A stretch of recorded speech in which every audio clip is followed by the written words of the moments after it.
ইসলামী 2 দিনব্যাপী ইসলামী সম্মেলনের সম্মানিত সভাপতি আমার শ্রদ্ধাভাজন উস্তাদ প্রবীণ আলেম শেখ আব্দুল খালেক সালাফি হাফিজাহুল্লাহ তাআলা, উপস্থিত অন্যান্য ওলামায়ে কেরাম, অতিথিবৃন্দ, সুধী মণ্ডলী, সামনে উপবিষ্ট শ্রদ্ধেয় মুসলিম ভ্রাতৃমণ্ডলী, আমার প্রাণপ্রিয় ছাত্র ও যুবক ভাইরা, পর্দার আড়ালের মা ও বোনেরা, সকলকে আন্তরিক অভিনন্দন ও মোবারকবাদ জানাচ্ছি। আল্লাহর কাছে দোয়া করছি রব্বুল আলামিন যেন আজকের এই মাহফিল কবুল করে নেন, আমিন।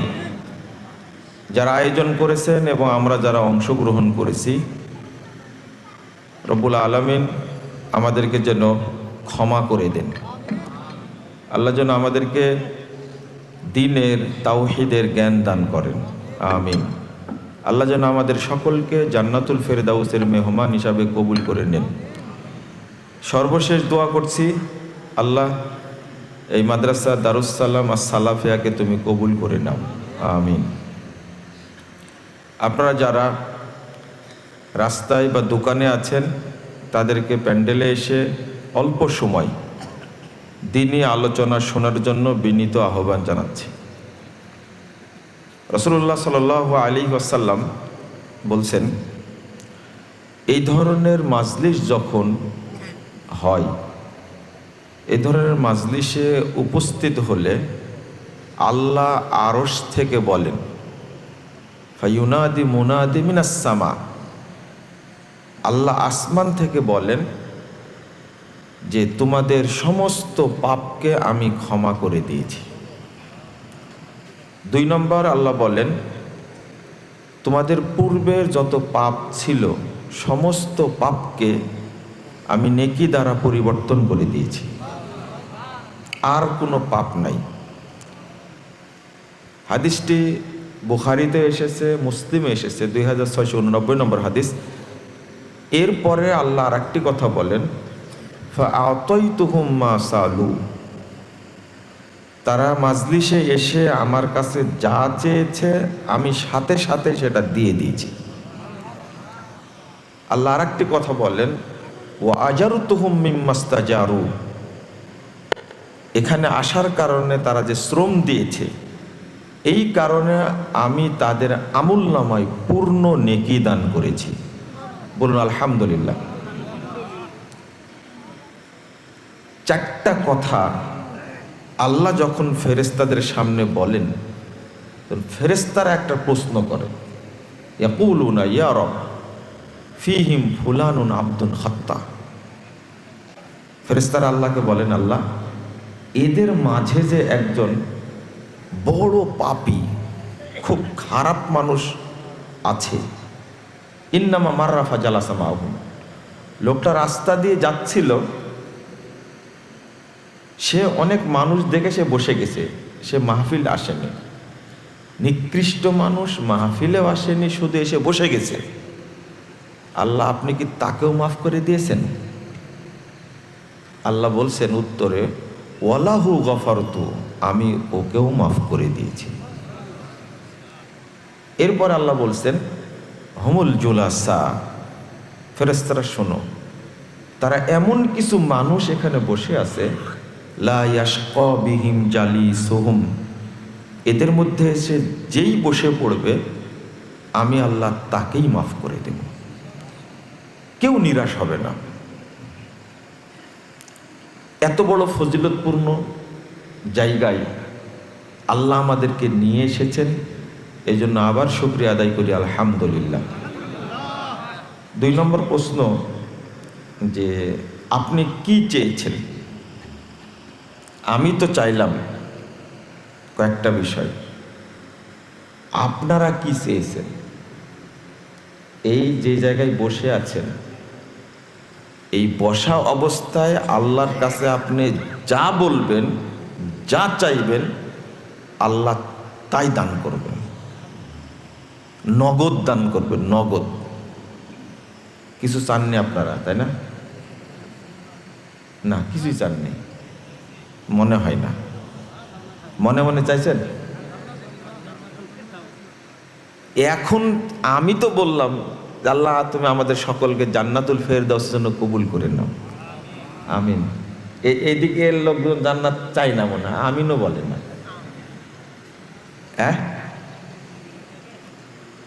তো আমি আপনাদের বলি, প্রথম চাইবেন মাজলিসে এসে আল্লাহ তুমি আমাকে জান্নাতের জন্য কবুল করে নাও। এটাকে বলতে কষ্ট হবে? টাকা লাগবে না, অন্তত এইটা বলবেন। কিছু না বলতে পারলে অন্তত এইটা বলবেন, কারণ আল্লাহ এইটা চাওয়া খুব পছন্দ করেন। আর একবার চাইলে জান্নাত 3 বার বলে আল্লাহর কাছে, আল্লাহ লোকটাকে তুমি জান্নাত দাও, আল্লাহ লোকটাকে আল্লাহ জান্নাত দাও, লোকটাকে আল্লাহ জান্নাত দাও। কয়বার বলে? জান্নাত নিজে আল্লাহর কাছে বলে। তা আপনি কেন চাইবেন না? অন্তত জান্নাতের সদস্য যদি আপনি হয়ে যান, আল্লাহ যদি জান্নাতেদের মধ্যে এন্ট্রি করে নেন আপনার নামটা, তাহলে আল্লাহ আপনাকে জান্নাতের কাজই করাবেন। কথা বোঝা গেছে? আর যদি একটু বেশি চান তাহলে বলবেন আল্লাহ তুমি আমাকে জাহান্নাম থেকে মুক্ত করো। আর একটু বেশি চাইলে বলবেন আল্লাহ আব্বা আম্মা মারা গেছে, তুমি তাদেরকে ক্ষমা করে দাও এবং তাদেরকে জান্নাতে থাকার ব্যবস্থা করে দাও। এটাও বলতে কি কষ্ট হবে? না। এরপরে আরো যদি চাইতে পারেন, আমার মাইকটা ঠিক করে, কোথায় গেল?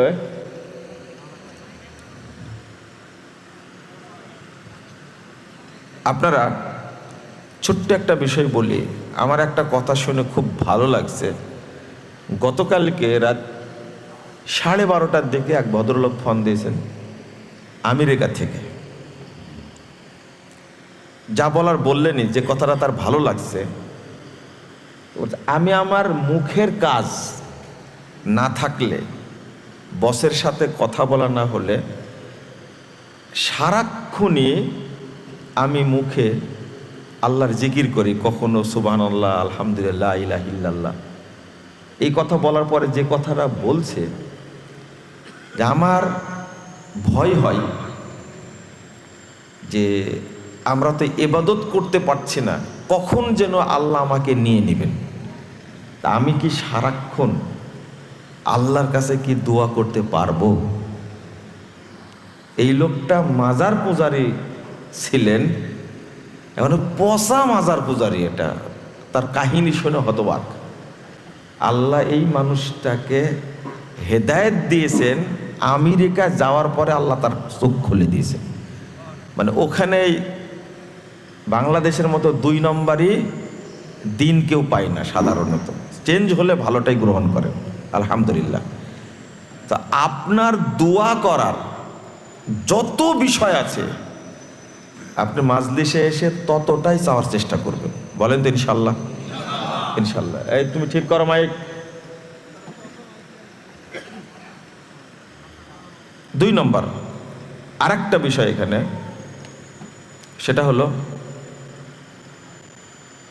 এই মাজলিসের এত ফজিলত কেন, তাই না? আপনি এসেছেন কয় ঘন্টার জন্য? ধরেন 3 ঘন্টা বা 4 ঘন্টা। 4 ঘন্টার জন্য এসেছেন, তাই এত ফজিলত। কারণ হলো মাজলিসুত তালিম, এটা হলো দ্বীন শিক্ষার মাজলিস। মাজলিসুত দাওয়া, এটা হলো দাওয়াতের মাজলিস। অন্তত আপনি শিখতে পারলেন যে মাজলিসে আসলে আল্লাহ কয়টা ফজিলত ঘোষণা করেন? কয়টা? 4টা।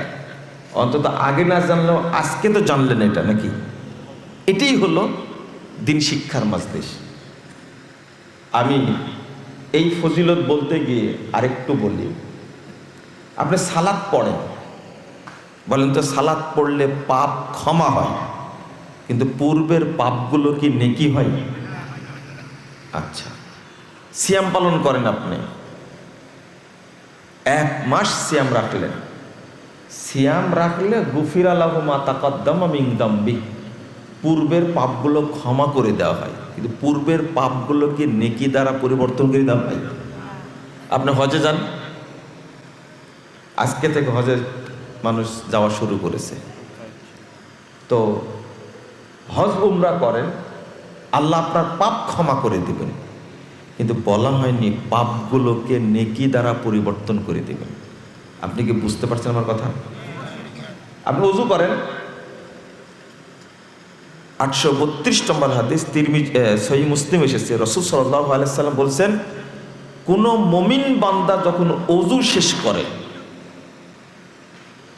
কোন মুমিন বান্দা যখন ওযু শেষ করে, তখন ইনসরাফা মিন খতিআতিহি কাহাইআতি ওয়ালাদাত উম্মু, সমস্ত পাপ থেকে অনুরূপ সে মুক্ত হয়ে যায় যেন তার মা তাকে সেদিন জন্ম দিয়েছে।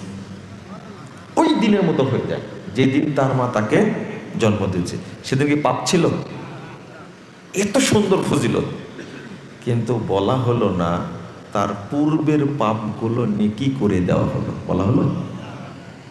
কিন্তু যে জায়গায় বসে আছেন, আল্লাহর নবী সাল্লাল্লাহু আলাইহি সাল্লাম বলছেন, আল্লাহ তাআলা বলেন, এর আগের হাদিসগুলো বললাম সব রাসূল সাল্লাল্লাহু আলাইহি সাল্লাম বলেছেন, কিন্তু এটা যেটা বলছি এটা হাদিসে কুদসি।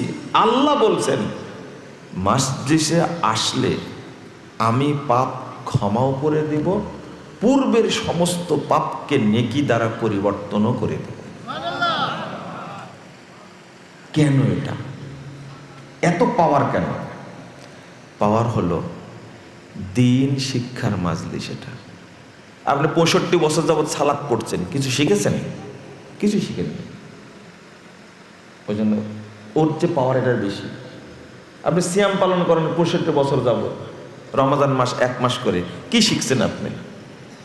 কিছু শিখেননি আপনি।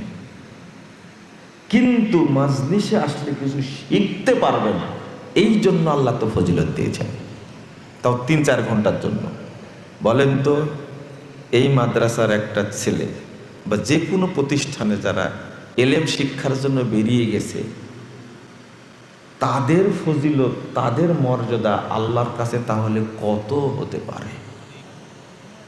একটু চিন্তা করেছেন আপনি? এই যে 5টা ছেলে হেফ শেষ করলো, সুন্দর তেলাওয়াত করলো, জানেন আজকে সবচেয়ে ভাগ্যবান হলো তার বাপ মা, সবচেয়ে বড় ভাগ্যবান। আপনি একটু জিজ্ঞেস করেন এদের 5 জনকে, আমি চিনি না কাউকে, এদের মধ্যে এদের বাপ একজনও শিল্পপতি নাই। জিজ্ঞেস করেন আপনি, নাই। 2, এই 5টা ছেলের বাপ একজনও প্রফেসর নাই। জিজ্ঞেস করেন আপনি, একজনও বিচারপতির সন্তান নাই, এখানে নাই। একজনও ইঞ্জিনিয়ারের সন্তান নাই, একজনও ডাক্তারের সন্তান নাই। আপনি জিজ্ঞেস করেন, আমার ভুলও হতে পারে, তদন্ত করে দেখেন আপনি।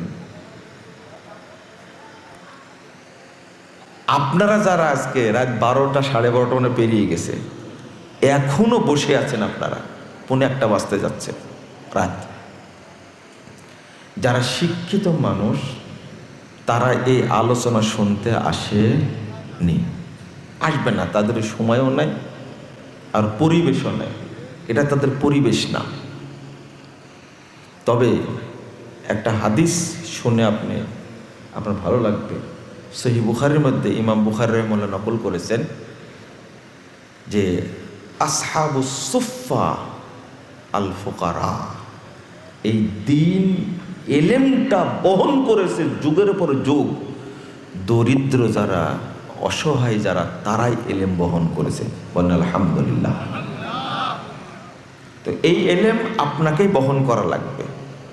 আপনি কখনো মনে করবেন না ইঞ্জিনিয়ারের ছেলে পড়ে না মাদ্রাসায়, আমি কেন দেব? ডাক্তারের ছেলে পড়ে না, সচিবের ছেলে পড়ে না, তাদের অধিকাংশ ছেলেই হয় চোর, না হলে মদখোর, না হলে আরো কিছু হয়, দুর্নীতিবাজ হয়। এর কারণটা কি জানেন? সহিহ বুখারীতে একটা হাদিস এসেছে, ৭১ নম্বর হাদিস। রাসূল সাল্লাল্লাহু আলাইহি ওয়াসাল্লাম বলছেন, মান ইউরিদুল্লাহু বিহি খায়রা ইউফাক্কিহু ফিদ্দীন। আল্লাহ যার কল্যাণ চান তাকে দ্বীনের জ্ঞান দান করেন।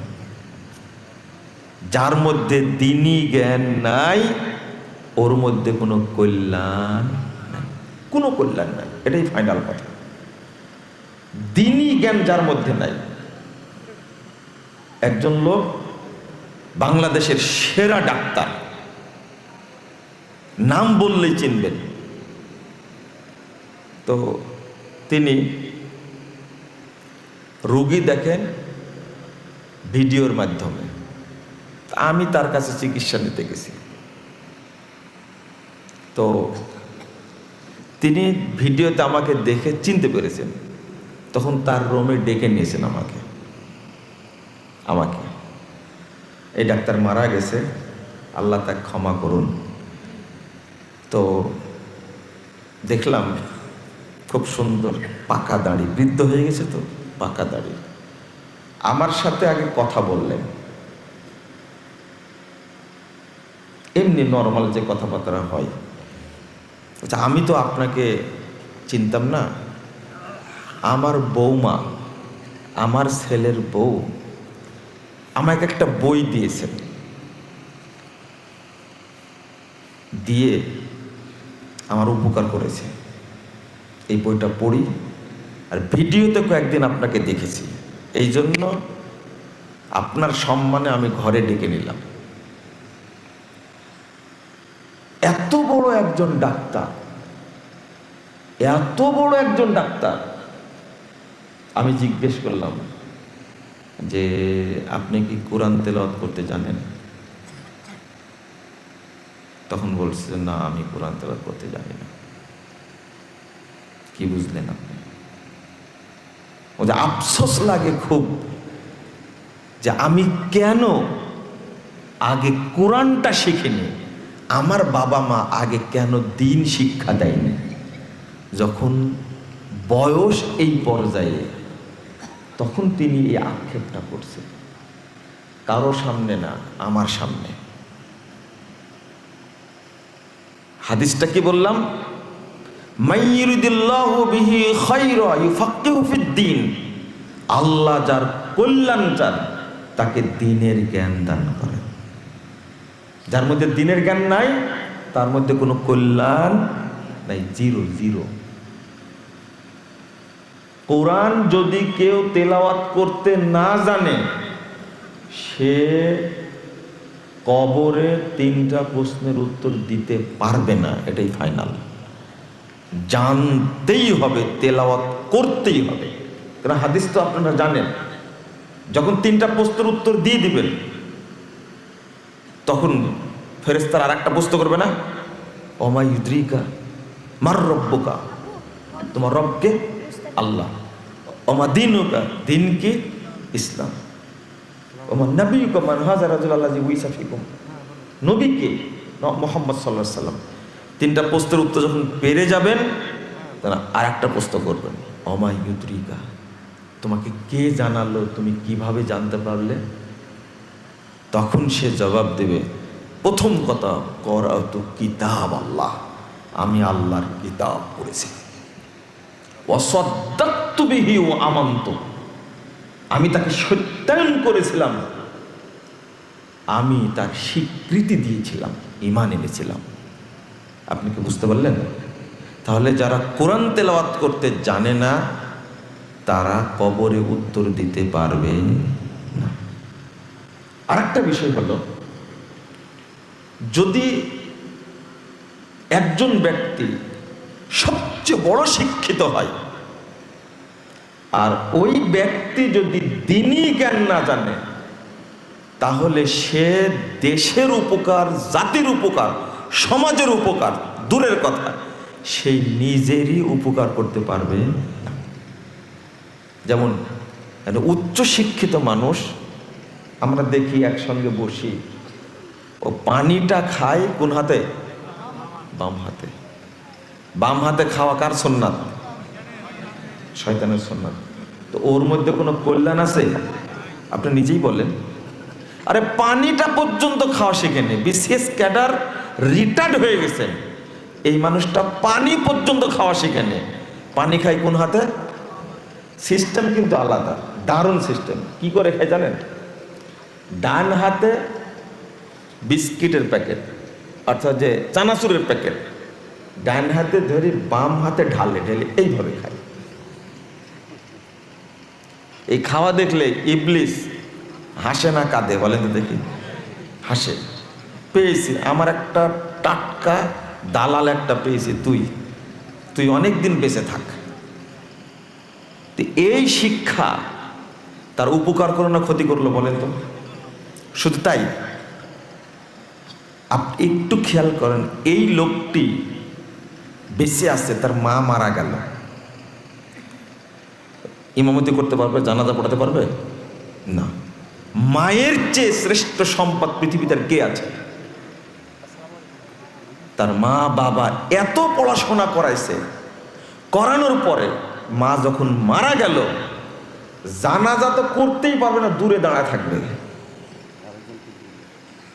আর ভাড়াটি মৌলবি নিয়ে আসবে।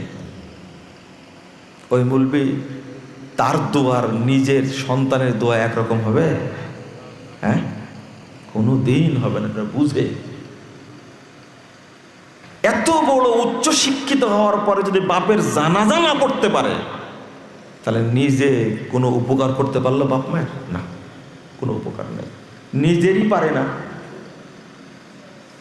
যে প্যান্ট পরে, এই প্যান্ট পরে নামাজ পড়লে কোনোদিন নামাজ হবে? কে বলেছে আপনাকে?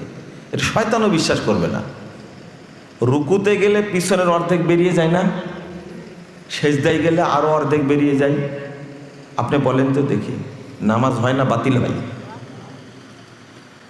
আপনি যতই মনে করেন না কেন নামাজ আমার হচ্ছে, কিয়ামত পর্যন্ত হবে না। কারণ সালাতের জন্য সতর ঢাকা ফরজ, আপনার সতরই বেরিয়ে যাচ্ছে, আপনি বুঝতেই পারছেন না। তো নিজের উপকার করতে পারলো না? পারবে না নিজের উপকার করতে, বরং অভিশাপ। কেন অভিশাপ বলছি? প্রথমত অভিশাপ হলো, এই শিক্ষিত লোকগুলো টুপিওয়ালাকা দেখলেই বিরক্ত হয়, মাদ্রাসার ছাত্র দেখলেই বিরক্ত হয়। মনে করেন এই ভাই লক্ষ্মীপুর মাদ্রাসার জন্য আমি যদি বলি এখন যে ভাই কিছু দান করে যাবেন, দানের ওয়াজ শুরু করলে এখানে অধিকাংশ মানুষ মনে মনে করবে ওয়াজ করা বাদ দিয়ে দান তোলা শুরু করে দিল।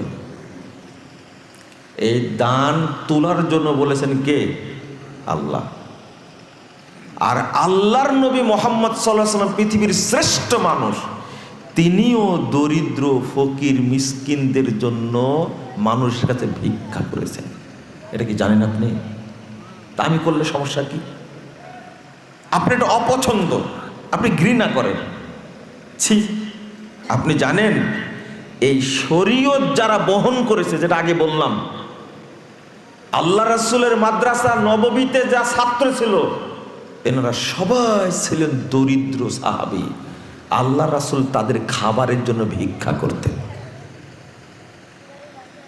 আবু দাউদের হাদিস 1676 নম্বর হাদিস। রাসূল সাল্লাল্লাহু আলাইহি সাল্লাম একদিন মসজিদে নববীতে গিয়ে দেখছেন একটা খেজুরের কান ঝুলানো। কান বুঝেন আপনারা তো? কান কিন্তু এই হাদিসে এই কান শব্দটা আসছে, কান শব্দটা আরবি, তো ঝুলানো আছে। খেজুরটা দিয়েছে নর্মাল, রাসূল সাল্লাল্লাহু আলাইহি ওয়াসাল্লাম হাতে লাঠি আছে, লাঠিতে নাড়াচ্ছার বলেছে, কে দিয়েছে? চাইলে এর চেয়ে ভালো খেজুর দিতে পারত। আল্লাহ রাসূলের ভিতরে কত মহাব্বত। নববীতে আহলুস সুফফা যারা ছাত্র এই মাদ্রাসার, তারা যেন ভালোটা খায়, ও দিয়েছে নর্মালটা। আল্লাহ রাসূল বলে দিলেন এই দাতাকে কিয়ামতের দিন আল্লাহ এইরকমই দিবেন। নাউজুবিল্লাহ, আল্লাহর নবীর মুখ দিয়ে বের হয়েছে, আপনি ভেবে নেন। কিন্তু তারা অপছন্দ করবে, পছন্দ করেন না। আর যদি প্রশাসনের লোক হয়, প্রশাসন বুঝছেন তো, মিস্টার পুলিশ বাহিনী, গোয়েন্দা বাহিনী, এরা যদি হয় আর টুপিওয়ালা কোনো আলেমকে যদি দেখে, অধিকাংশই পুলিশ, কিছু ভালো আছে, এরা টুপিওয়ালাদের সাথে এত নোংরা খারাপ ব্যবহার করবে, মনে হয় এরা কেউ মায়ের পেটে জন্ম নেয়নি। এত খারাপের খারাপ, এত নোংরা নোংরা। আর যদি বড় জেনারেল শিক্ষিত হয়, পর্দাকে পছন্দ করে না। পর্দা বুঝেন তো?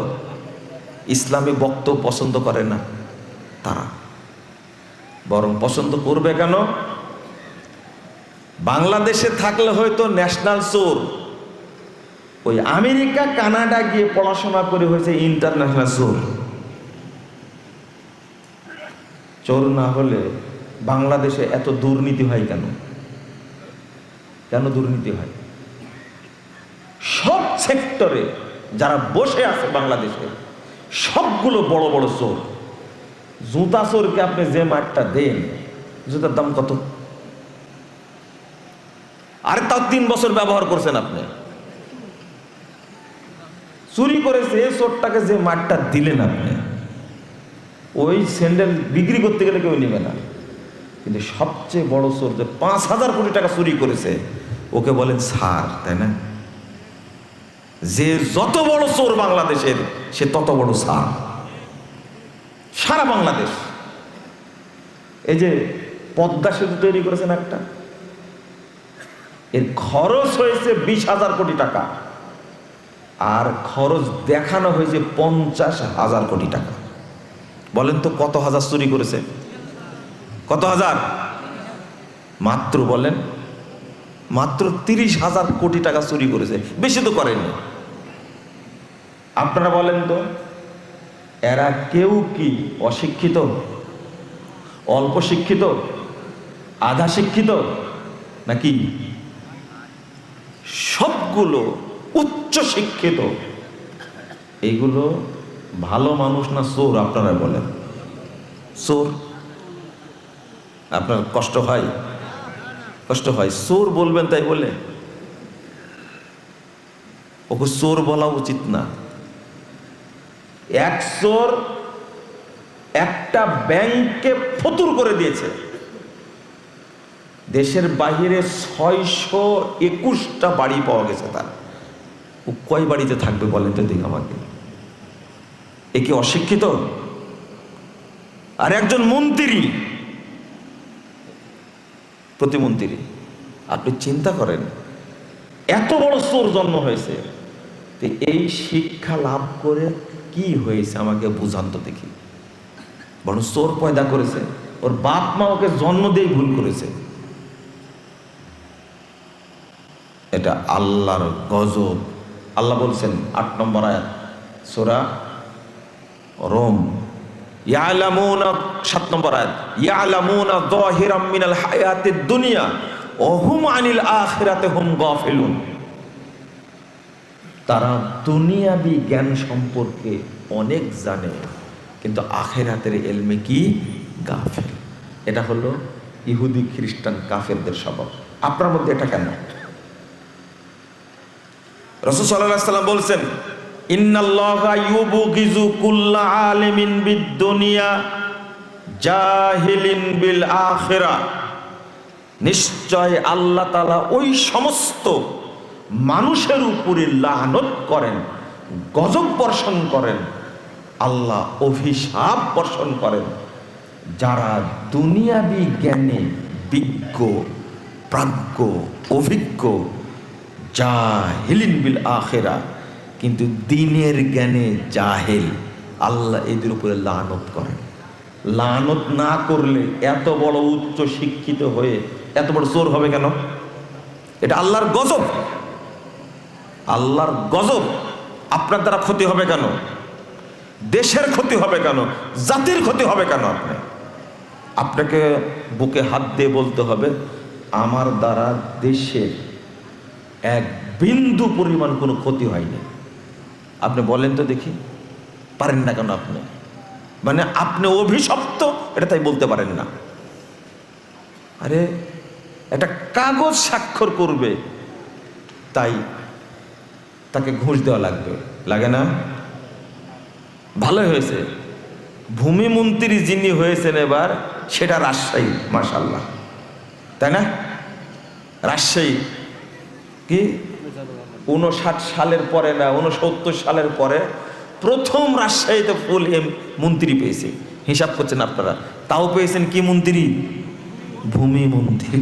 বাংলাদেশের সবচেয়ে যে জায়গায় কৃষকদের পকেট মারে ওই জায়গাটা, তাই না? অবশ্য আমাদের ভূমি মন্ত্রী হয়তোবা এই ক্ষেত্রে সফলতার পরিচয় দিবেন, আশা করা যায় ইনশাআল্লাহ। এই মানুষটা একটু হলেও ভালো আছে আমার যতটুকু জানা। আমি যেটা বলতে চাচ্ছি আপনাদেরকে, যে যারা অবৈধ টাকা কামায় এরা কি ভালো হতে পারে না চোর? চোর আপনারা বলতে পারবেন না, আমরা বলতে পারি। আর আমি এইভাবেই বলি, তুমি চুরি করলে কেন? হাদিয়াল উম্মাল গুলুল, রাসূল সাল্লাল্লাহু আলাইহি ওয়াসাল্লাম বলছেন, যত কর্মচারী আছে সমস্ত কর্মচারী যদি কোনো হাদিয়া দেয় 1 টাকা, সেটাই হলো দুর্নীতি। কাল কিয়ামতের মাঠে সেটা নিয়ে হাজির হওয়া লাগবে। আপনার বেতন স্কেল 60,000 টাকা, 60,000 টাকার 1 টাকা যদি বেশি নেন আপনার কারো কাছ থেকে, ওইটাই কিয়ামতের মাঠে দেখানো হবে আপনাকে। আপনাকে এখান থেকে বহন করে নিয়ে যেতে হবে। আপনি চোর হলেন কেন? এর কারণ হলো অভিশাপ। বলেন তো কার অভিশাপ? আল্লাহ। আর এই অভিশাপ দেওয়ার দায়িত্ব কে নিয়েছেন? ইন্নাল্লাহা ইউবগিযু, নিশ্চয় আল্লাহ লানত করেন, নিশ্চয় আল্লাহ গজব বর্ষণ করেন। এটা দায়িত্ব আল্লাহ নিয়েছেন, কাউকে দেননি, ফেরেশতাকে ওই দায়িত্ব দেননি, নবীকেও দায়িত্ব দেননি, সরাসরি দায়িত্ব কে নিয়েছেন? আল্লাহ। আর আল্লাহ দায়িত্ব পালন করেন না তো, তাই না? হ্যাঁ, আল্লাহ দায়িত্ব পালন করেন না। এই জন্য আজকে যারা উপস্থিত আছেন, যারা অনুপস্থিত তাদেরকে বলবো না, ভিডিও হচ্ছে, আমি তাদের দায়িত্ব নেব না। আপনারা যারা আজকে আমার কথা শুনতে পাচ্ছেন সরাসরি, তাদেরকে বলবো অবশ্যই দ্বীনি জ্ঞান শিখবেন। বলেন ইনশাআল্লাহ। যেমন আজকে এসেছেন, শিখছেন কিছু, অন্তত এটা তো জানতে পেলেন, যত বড় উচ্চ শিক্ষিত হোক না কেন, যদি দ্বীনের জ্ঞান না থাকে তাহলে তার মধ্যে কোনো কল্যাণ নাই, কোনো কল্যাণ নেই। আপনি মনে করবেন যে তাহলে তো বিশ্বের সবচেয়ে বড় মোড়ল ট্রাম্প, আমেরিকার প্রেসিডেন্ট, তার মধ্যে কোনো কল্যাণ নাই। ওর মধ্যে কি কল্যাণ আছে? হ্যাঁ, পৃথিবীতে যত সন্ত্রাসী আছে তার হেডকে এই শয়তান না? দুইবার আমেরিকার প্রেসিডেন্ট হওয়ার পরেও ও নোবেল নিবে, এই জন্য খুব আক্ষেপ। যখন শান্তিতে নোবেল দেওয়া হয়নি তখন এই শয়তান বলছে কি জানেন, যে আর বিশ্ব শান্তির চিন্তা করে লাভ নাই। কথা কি বুঝতে পারছে? ও অশান্তি পাকাবে। 2 বারের আমেরিকার প্রেসিডেন্ট, তাও পেট ভরেনি। মনে করেন আপনার ছেলেকে উচ্চ শিক্ষা দিতে দিতে দিতে এক সময় সে জাতিসংঘের মহাসচিব হয়ে গেল, অথবা আমেরিকার প্রেসিডেন্ট হলো। বলেন তো আল্লাহর কাছে কি দাম আছে তার? হ্যাঁ, জিরো। জিরো লিখতেও কিন্তু চক লাগে, কালি লাগে, অতটুকু দাম নেই। আপনি কি মনে করলেন? আমি আর উদাহরণ দিতে চাই না, কিন্তু দুর্ভাগ্য এইটা আমাদের, সেটা হলো আমরা আমাদের সন্তানদেরকে এমন জায়গায় পড়াই, এমন টিচারের কাছে পড়াই যে টিচার দাঁড়ায় দাঁড়ায় পেশাব করে, তাই না? হ্যাঁ, সত্যি নাকি? বিড়িখোর, বেনামাজি, দাঁড়ি 2 বার চাষের দিনে, আর ছাত্রীদের সাথে পরকীয়ায় লিপ্ত। আমি কি ভুল বললাম? আপনারা বুঝেন, ঠিকও বলছেন। আবার ওদের কাছে পড়ানো, আপনার সন্তানটা মানুষ হবে, তাই না? ওই রকমই জানোয়ার হবে, তো কোনো সন্দেহ নাই। হয়েছে একটা মানুষ, আমাকে দেখান ওরকম মানুষ হয়েছে? আচ্ছা, ওই শিক্ষকের সমস্যা না আপনার সমস্যা? বলেন তো দেখি। আপনার ভিতরে মানুষের আত্মা নাই, থাকলে এই আদরের সন্তানকে ওই জায়গায় পড়াতে দেন। যে পেশাব করে পানি নেয় না, নাউজুবিল্লাহ আস্তাগফিরুল্লাহ, তার কাছে আপনি পড়ান। আসলে শরম আপনার নাই, বিবেক আপনার নাই, মনুষ্যত্বটা আপনারই নাই, ওর আছে। যেখানে বানর পয়দা হয় সেখানে আপনার সন্তানকে পড়ান। আপনাকে বুদ্ধি কে দিয়েছে? ইবলিস আপনাকে দেখে হাসে যে ভালো একটা মুরিদ পাইছি আমি, হাসে ইবলিস আপনাকে দেখে। একটু লজ্জা করবেন। কোন জায়গায় পড়েন আপনি? আমাদের সন্তানরা দিনের খাদেম তো হওয়ার কথা, দেশেরও খাদেম হয় না কেন বলেন তো দেখি? এই চোরদের কাছে পড়ালে ভালো হয় সন্তান? কোনোদিন কে বলেছিল আপনাকে? আম গাছে কোনোদিন জাম ধরে নাকি? ধরবে? আপনাদের দেশে ধরে? পড়ান কেন? কোন জায়গায় পড়া? লা হাওলা ওয়ালা কুওয়াতা ইল্লা বিল্লাহ। এই জন্য চোর হয়, এই জন্য মদখোর হয়, এই জন্য চোর হওয়ার পরে বাপ মাকে সে হত্যা করে, টাকা দেয় না, তখন মারে, বিষ খাওয়ায়, খাওয়ায় না। আল্লাহ যেন আমাদের বোঝার তৌফিক দান করে, আমিন। সবাইকে পড়াবেন। আমি কিন্তু বলিনি ডাক্তার হওয়া যাবে না, ইঞ্জিনিয়ার হওয়া যাবে না, আমি কিন্তু বলিনি সচিব হওয়া যাবে না, বলিনি সেটা। আমি বলছি বেসিক শিক্ষাটা আগে দিনটা দেন। আল্লাহ রাসূল বলেননি তলাবুল ইলমি ফারিদা আলা কুল্লি মুসলিম? 224 নম্বর হাদিস ইবনে মাজার মধ্যে এসেছে, প্রত্যেক মুসলিম নরনারীকে দিনের জ্ঞান অর্জন করা ফরজ। শিখতেই হবে, শিখতেই হবে, না হলে আপনার দ্বারা কোনো কল্যাণ হবে না, হয়নি, কিয়ামত পর্যন্ত হবেও না। আগে আপনাকে দিন জানতেই হবে, জানতেই হবে, এটা ফরজ। আপনারা জানলেন না কেন? আপনি এখন বলবেন আমাকে যে আমি তো জানি না। আপনি সব জানেন, শুধু দিনের জ্ঞান জানেন না। আপনার জানেন না মানে আপনি একটা মূর্খ মানুষও জানে কখন ধান লাগাতে হয়, জানে না? 1 বিঘা জমিতে কয় কেজি ধান লাগে এটাও জানে সে, কয় কেজি গম লাগে জানে না? ওরা ভালো জানে। আরো কখন আম গাছে বীজ দিতে হবে, কয়বার দিতে হবে, বেটা তুমি জানো না? তুমি জানো না শুধু কোরআন হাদিসের জ্ঞান সব জানো। এক একজন আইনজীবী এত বড় জ্ঞানী, সব জানে।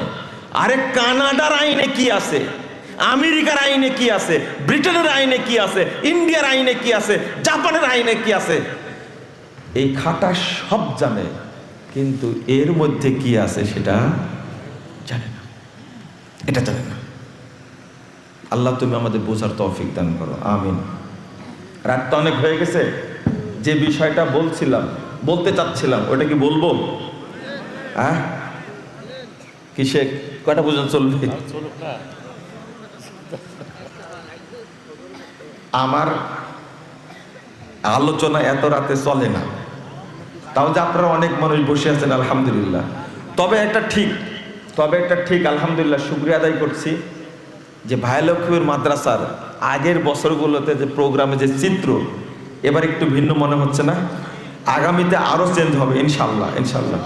মানুষকে মাদ্রাসার সাথে সম্পৃক্ত করা লাগবে। মানুষ দান করবে শুধু এটাই নয়, একজন মুরব্বীর দোয়াও তো কবুল হতে পারে না? তিনি আসবেন, দোয়া করে যাবেন। আপনি শুধু চাইবেনই যে দোয়াটা কি চাও না? দোয়া আল্লাহর কাছে দোয়া করে, মুরব্বী দোয়া করলো যে আল্লাহ তুমি মাদ্রাসায় কবুল করো।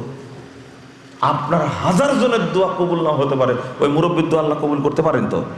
সব মানুষকে প্রতিষ্ঠানের সাথে সম্পৃক্ত হতে হবে, এটা দাবি আপনাদের কাছে। আল্লাহ যেন তৌফিক দান করেন, বলেন আমিন। ছোট্ট বিষয় আলোচনা করব, যে বিষয়টা খুব জরুরিও আবার মারাত্মক, খুব মারাত্মক। সেটা হলো আকীদা। কি আকীদা? তার আগে কয়েকটা আয়াত বলি আর 1-2টা হাদিস বলি, শুনবেন। কেউ উঠবেন না কিন্তু, বেশি টাইম নিব না। গ্রামের মানুষ আগেই তো দোয়া চেয়েছি, দোয়া করেছি, আল্লাহর কাছে বলেছি না, আল্লাহ তুমি আমাদের সবাইকে জান্নাতুল ফেরদাউসের মেহমান হিসাবে কবুল করে নাও। আমি বলেছি কিনা? আপনার অন্তরের চেয়ে আমার অন্তর বড়, কিন্তু আমি একাই জান্নাতে যেতে চাইনি, আপনাদের সহ যেতে চাইছি। আর এই আবেদনটা আমি কোনো ফকিরের কাছেও করিনি, মন্ত্রীর কাছেও করিনি, এমপির কাছেও করিনি। কার কাছে করেছি? না আপনার কাছে করেছি, আপনার কাছে, আল্লাহর কাছে করেছি। তো রাগ না করে আমার আলোচনাটা শুনবেন। আল্লাহ রাব্বুল আলামিন বলছেন, ওমা ইউমিনু আকসারুহুম বিল্লাহ ইল্লা ওয়া হুম মুশরিকুন। আল্লাহর প্রতি ঈমান আনা সত্ত্বেও অধিকাংশ মানুষ যারা আল্লাহর প্রতি ঈমান এনেছে তারা মুশরিক। অধিকাংশ মানুষ কি বলেন? ঈমান আনা সত্ত্বেও। এর অর্থ কি জানেন? 106 নম্বর আয়াত সূরা ইউসুফ। এর অর্থ হলো নামাজ পড়া সত্ত্বেও, রোজা রাখা সত্ত্বেও, হজ করা সত্ত্বেও অধিকাংশ মানুষ কি? মুশরিক। আল্লাহ বলছেন। 2 সূরা আনকাবুত 52 নম্বর আয়াত আল্লাহ বলছেন,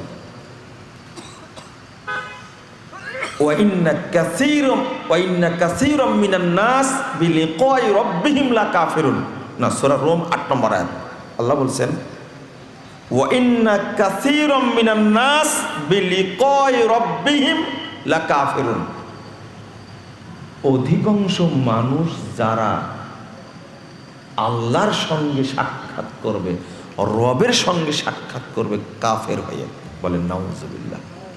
মানে রবকে বিশ্বাস করে কিন্তু রবের সাথে সাক্ষাৎ করবে কি অবস্থায়? জোরে বলেন তো। কাফের অবস্থায়। আল্লাহ বলছেন, কথা আমার না। আর একটা শুনুন, এটা সূরা আনকাবুত 52 নম্বর আয়াত আল্লাহ বলছেন, আল্লাযীনা আমানু বিল বাতিল ওয়া কাফারু বিল্লাহ উলাইকা হুমুল খাসিরুন। যারা বাতিল বিষয় বিশ্বাস করবে, বাতিল জিনিসকে বিশ্বাস করবে, আল্লাহর সাথে কুফরি করবে, কিয়ামতের দিন ক্ষতিগ্রস্তদের অন্তর্ভুক্ত হবে, জাহান্নামীদের অন্তর্ভুক্ত হবে। তাহলে বাতিল বিষয় বিশ্বাস করলে মানুষ কি হয়ে যায়? আবার বলেন, কি হয়ে যায়? কাফের হয়ে যায়। মিথ্যা বিষয়কে কেউ যদি বিশ্বাস করে সে কি হয়ে যায়? কাফের হয়ে যায়। আল্লাহ বলছেন সূরা বাকারা 42 নম্বর আয়াত আল্লাহ বলছেন, ওয়ালা তালবিসুল হাক্ক বিল বাতিল। তোমরা হকটাকে বাতিলের সাথে মিশ্রিত করো না। হককে হক জায়গায় রাখতে হবে, বাতিলকে বাতিলের জায়গায় রাখতে হবে, মিশ্রিত করা যাবে না। তাহলে কোরআন থেকে আয়াতগুলো বললাম। এবার একটা হাদিস শোনেন। রাসূল সাল্লাল্লাহু আলাইহি সাল্লাম বলছেন, ইয়াতি আলান নাসে জামান। 30,992 নম্বর হাদিস, মুসান্নাফ ইবনে আবি শাইবার মধ্যে এসেছে, সনদ সহিহ। ইয়াতি আলান নাসে জামান, মানুষের সামনে একটা যুগ আসবে, একটা সময় আসবে, ইয়াস্তামিউন ওয়া ইউসাল্লুনা ফিল মাসাজিদ। এই টাইমে লোকেরা দলে দলে মসজিদে যাবে, তারা সালাত আদায় করবে। আবার শোনেন, ইয়াস্তামিউন ওয়া ইউসাল্লুনা ফিল মাসাজিদ। সব মসজিদে মানুষ দলে দলে যাবে, সালাত আদায় করবে, মসজিদ ভর্তি থাকবে, সব মসজিদ।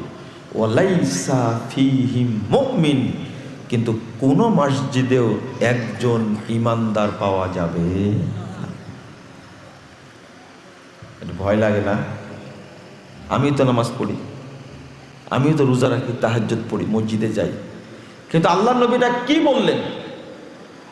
সব মসজিদে মুসল্লিতে ভর্তি থাকবে, কিন্তু কোন মসজিদে একজন ঈমানদার খুঁজে পাওয়া যাবে না। মজার ব্যাপার কি জানেন? নামাজ পড়ে কিন্তু কি নাই? আবার বলেন, কি নাই? মুসল্লি আছে কিন্তু ঈমানদার নাই। মুসল্লি আছে কিন্তু কি নাই? ঈমানদার নাই। আপনি যাবেন কোথায়? 2219 নম্বর হাদিস তিরমিজির মধ্যে এসেছে, রাসূলুল্লাহ সাল্লাল্লাহু আলাইহি ওয়াসাল্লাম বলেছেন, লা তাকুমুস সাআ হাত্তা তালহাকা কবাইলু মিন উম্মতি বিল মুশরিকিন। কিয়ামত হবে না যতদিন যতদিন আমার উম্মতের বহু দল মুশরিকদের সাথে মিশে না যাবে ততদিন কিয়ামত হবে। অধিকাংশ মানুষ মুশরিক হয়ে যাবে। কে বলছেন? আল্লাহর নবী বলছেন, ওয়া হাত্তা ইয়াবুদুল আওসান, অধিকাংশ মানুষ মূর্তি পূজা করবে। তাহলে নামাজ পড়া সত্ত্বেও, রোজা রাখা সত্ত্বেও অধিকাংশ মানুষ মুশরিক, অধিকাংশ মানুষ কাফের। এটা কে বললেন? আল্লাহ বললেন। তাহলে নামাজ পড়ে লাভ কি? রোজা রেখে লাভ কি? ইমানই যদি না থাকে। এই জন্য বলি, কেউ যদি নামাজ পড়ে 30 বছর ওযুবিহীন, কবুল হবে? এক ওয়াক্ত হবে না? দেখেন না হওয়ানো যায় কিনা। এক ওয়াক্ত হবে? এইটা যেমন জানেন আপনি, এইটা যেমন জানেন যে ওযু ছাড়া যদি কেউ 1000 বছর নামাজ পড়ে হবে, তাহাজ্জুদ হবে মনে হয়, জানাজাও হবে না। ও জানাজাও হবে না তাহলে, তাই না? এইভাবেই বিশ্বাস করতে হবে, ঈমান ছাড়া যদি কেউ 50,000 বছরের ইবাদত করে কবুল হবে। এটাই বোঝার দরকার আগে। বহু মানুষ কিয়ামতের দিন সালাত, সিয়াম, হজ, যাকাত না করে শুধু তাওহীদের বলে, ঈমানের বলে জান্নাতে চলে যাবে। আপনি কত হাদিস নেবেন, কিন্তু বলেন তো দেখি, ঈমান নাই, ঈমান নাই, সালাত, সিয়াম, হজ, যাকাত আছে, জান্নাতে যাওয়া যাবে? একজন যেতে পারবে না। তাহলে সালাত, সিয়াম, হজ, যাকাত এটার দাম বেশি না ঈমানের দাম বেশি? ঈমানই নাই তো।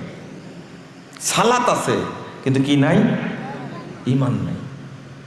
সালাত আছে, ঈমান নাই। তাহলে বলেন তো এই সালাত দিয়ে কোনো লাভ হবে? কেমন জানেন? একজন লোক অসুস্থ হয়ে গেছে, মেডিকেলে নিয়ে গেছেন, অজ্ঞান হয়েছে, মেডিকেলে নিয়ে গেছেন। বলেন তো ডাক্তার প্রথম কি কাজ করবে? হ্যাঁ, পাল্টে করে বেঁচে আছে কিনা সেটা দেখবে আগে, তাই না? হ্যাঁ, না আগে হার্টের চিকিৎসা শুরু করবে? হ্যাঁ, আগে দেখবে ও বেঁচে আছে কিনা, ওর আত্মা আছে কি না। যদি আত্মা না থাকে তাহলে কি করবে? চিকিৎসা শুরু করবে। হ্যাঁ, চিকিৎসা বন্ধ। তো এটা সুন্দরই তো বুঝছেন আপনি। আত্মা না থাকলে এবার চেক আপ করা শুরু করবে নাকি? না, আত্মা থাকলে তারপর চিকিৎসা শুরু করবে। তা আপনাদের অবস্থা ঠিক এই রকম। সালাত আছে, সিয়াম আছে, হজ আছে, কিন্তু ভিতরে আত্মাই নাই। তাহলে কি হবে? ডাক্তার কি চেক আপ আর করবে? সর্বোচ্চ একটা চেক আপ করবে, যে ওই একটা ইসিজি করে আপনার হাতে একটা কি ডেথ সার্টিফিকেট দিয়ে দিবে, ভাই এটা নিয়ে যান। এটাই আপনার সান্ত্বনা, এটা আপনার সান্ত্বনা। ইসিজি করে ডেথ সার্টিফিকেট বের করে আপনাকে দিয়ে দেবে, মরা সার্টিফিকেট দিবে আপনাকে। সর্বোচ্চ এই কাজটা করবে। ওর আর দেখবে না ওর হার্টটা কেমন আছে, কিডনি কেমন আছে, কেন স্টক করলো, দেখতে যাবে? আর দেখতে যাবে না। ঠিক আপনাকে চিন্তা করতে হবে আগে আমার ঈমান আছে কিনা। ঈমান থাকলেই সালাত কাজ করবে, ঈমান থাকলেই সিয়াম কাজ করবে, ঈমান থাকলেই অন্য অন্য সব আমল কাজ করবে। এই জিনিসটা বাঙালিকে এখনো বোঝাতে পারলাম না। ও আগে নামাজ নিয়ে ব্যস্ত। কি নিয়ে ব্যস্ত? নামাজ নিয়ে ব্যস্ত, হজ নিয়ে ব্যস্ত, সিয়াম নিয়ে ব্যস্ত। মানে কেমন হয়েছে জানেন? হুজুর পাগড়ির এমন ফজিলত বর্ণনা করেছে জালসায়, পরের দিন ছাত্র মাদ্রাসায় হাজির হয়েছে পাগড়ি পরে, বুঝতে পারলেন? কিন্তু পাগড়ি যেহেতু নাই, তার লুঙ্গিটা খুলে পাগড়ি বাঁধছে। বুঝছেন কথা? এই এই ওয়াজ 1991 সালে শোনা, আমার এই মাদ্রাসাতেই শোনা, ওই জন্য বললাম এটা। কথা বুঝতে পারলেন? পাগড়ির ফজিলত আমাকে আর উস্তাদ, আমার এক উস্তাদ বেঁচে আছেন এখনো, এই ওয়াজ করেছিলেন। পাগড়ির ফজিলত শুনে ও ফরজটাকে কিছু মনেই করেনি। লুঙ্গি খুলে কি হুজুর বলছে, কিরে সর্বনাশ তুই করছিস কি? বলছে হুজুর পাগড়ির যে ফজিলত, আমার পাগড়ি নাই, শেষে চিন্তা করলাম লুঙ্গিটাকে পাগড়ি বানাতে হবে, ফরজ বাদ দেয় কি বুঝেননি মনে হয় না? পাগড়ি পরা কি কে বললো সুন্নাত? এটা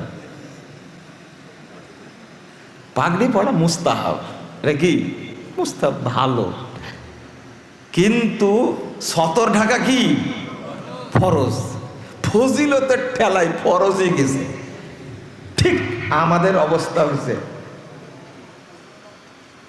একটা কথা বললে খুব খারাপ লাগবে, কিন্তু কথাটা বাস্তব।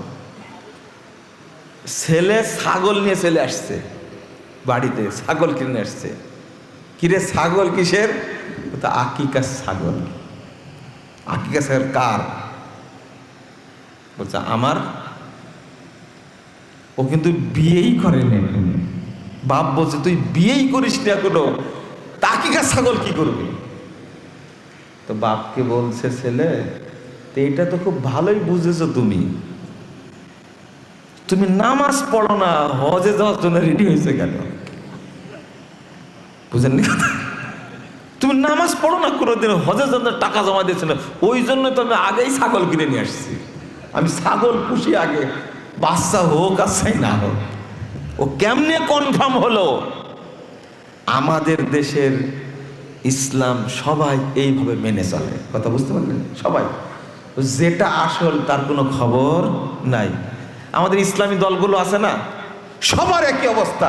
ওরা আকিকা আর ছাগল পুষতেছে, কিন্তু বিয়েই হয় না এখন পর্যন্ত। যেখানে ইমানই নাই সেখানে অন্য কিছু খোঁজ করে কোনো লাভ আছে বলেন তো দেখি? এই জন্য ইমান আছে কিনা। যেমন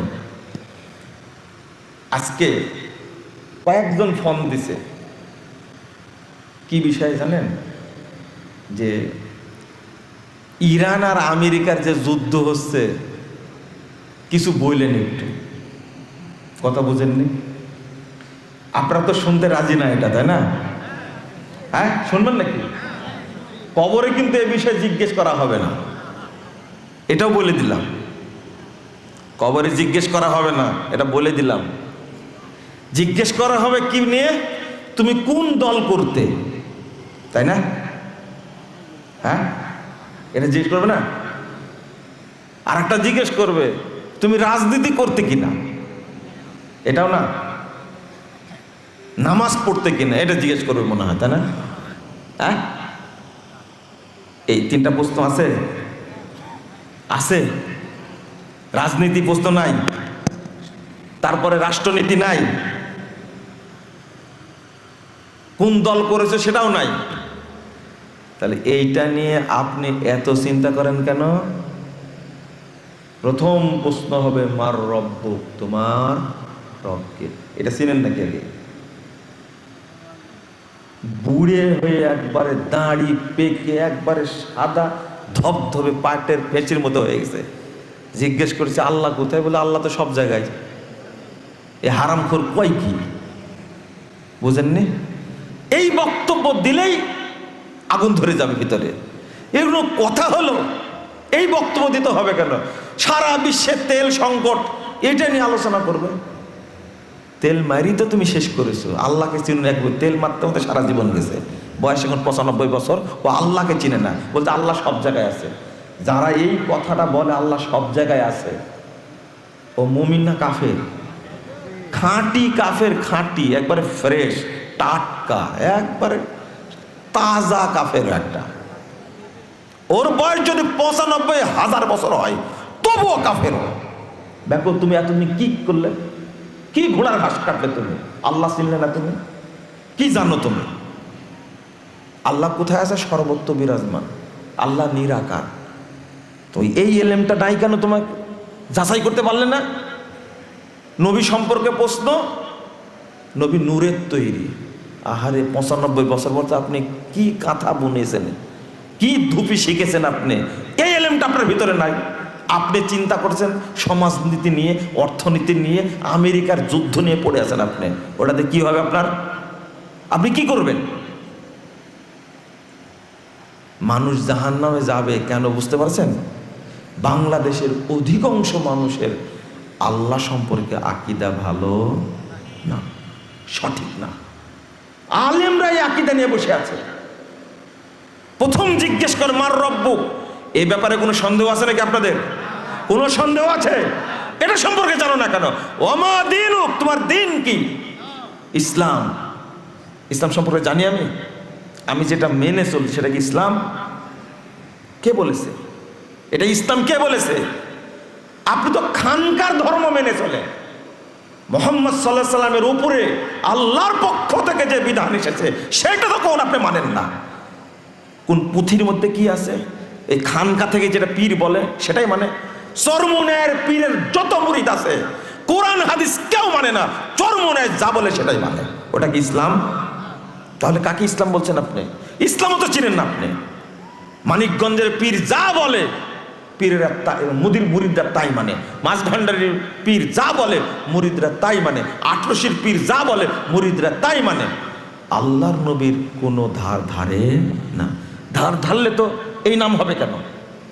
কেউ বলে, একজন বলছে হানাফি, আরেকজন বলছে শাফি, আরেক বলছে মালিকি, আরেক বলছে হাম্বলি, কেউ বলছে শিয়া, কেউ বলছে খারেজি, কেউ বলছে মুরজিয়া, কেউ বলছে জাহামিয়া, কেউ বলছে আটরশি, কেউ বলছে চিস্তি, কেউ বলছে মুজাদ্দিদি, কেউ বলছে নকশবন্দি, কেউ বলছে আপনার ফুলতলি, কেউ বলছে কুতুববাগি, কেউ বলছে দেওয়ানবাগি। মোহাম্মদি তো কেউ বলে না। বলে কেউ? এরা কেউ কিয়ামতের দিন আপনার উপকার করতে পারবে? আরে নিজের কি অবস্থা হবে সেটা জানে না। তাহলে আপনি কি দিন চিনলেন? কি দিন চিনলেন? কার দিন মেনে চললেন? আপনি মঈনুদ্দিন চিশতির দিন মেনে চলেন, আপনি কাদারিয়া আব্দুল কাদের জিলানীর দিন মেনে চলেন, আপনি নকশবন্দিয়া, আপনি মুজাদ্দিদিয়া, মুজাদ্দিদ আল ফিসানি, আপনি তার দিন মেনে চলেন। ইসলাম কখন মানলেন? যদি আপনি ইসলাম মানতেন তাহলে আপনার নাম হল তো মুসলিম, মুহাম্মাদি বলতেন আপনি। তা তো বলেন না আপনি। পরিচয় আমার চর্ম নাই, পরিচয় আমার আটরশি, পরিচয় আমি কিসের? ওমান নাবিয়ুক, তোমার নবীকে। উত্তর কি বলেন? মুহাম্মদ সাল্লাল্লাহু আলাইহি সাল্লাম। আমি মুহাম্মদকে চিনি? আমি চিনি না তো মুহাম্মদ সাল্লাল্লাহু আলাইহি সাল্লামকে। আমার বড় নেতা, কেউ বলে আমার বড় নেতা শেখ মুজিব, আর কেউ বলে আমার বড় নেতা জিয়াউর রহমান, তাই না? কত সুন্দর কথা।